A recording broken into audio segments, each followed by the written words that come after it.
দেখেন আজকে ছাদ ঢালাই চলতেছে। তো আমরা আছি আজকে এই জায়গায়।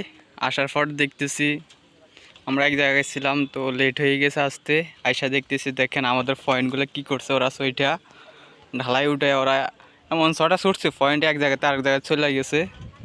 তো এখন এগুলা ঠিক করে দিতে হবে। আমরাই সবাইকে সতর্ক এই জন্য করছি, সবাই ছাদ ঢালাই হলে ফাঁসে থাকবেন, কারণ ওরা ঢালা নিয়ে উঠার সময় আর পয়েন্ট কোনটা কোন জায়গায় আছে ওরা এটা এদিক সেদিক ওটা ওরা তাকায় না, শুধু সডনের তালে থাকে। এই সডার কারণে প্রত্যেকটা পয়েন্টের গোড়া যখন লইরা যায় সার্কুলার বক্সের, তখনই আপনাদের পয়েন্টের ভিতরে ঢালাই ঢুকে যায়। ঢুকে যাওয়ার পর আপনার প্রবলেম দেখা দেয়। তার ঢোকানোর সময় আপনার সার্কুলার বক্সের পয়েন্ট পাওয়া যায় না।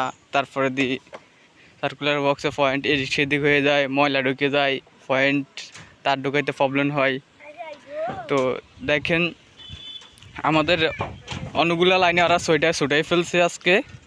তো এগুলো এখন ঠিক করতে হবে আমাদেরই। সবাই থাকবেন, কারণ সবাই ছাদ ঢালাই হলে ছাদের উপরে যে কোনো একজন থাকবেন মাস্টলি। দেখেন যদি আজকে আমরা না আসতাম তাহলে কি হতো। দেখেন পয়েন্টগুলো একগুলো তো আমরা সারাদিন খোঁজ করলেও পাইতাম না টোকায়া।